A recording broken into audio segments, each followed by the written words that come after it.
பிறந்தவர் யாரு? ஆடும் வினையை ஒழிப்பது யாரு?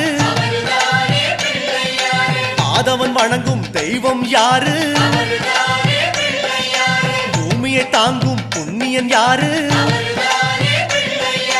அனலாசுரனை தின்றது யாரு?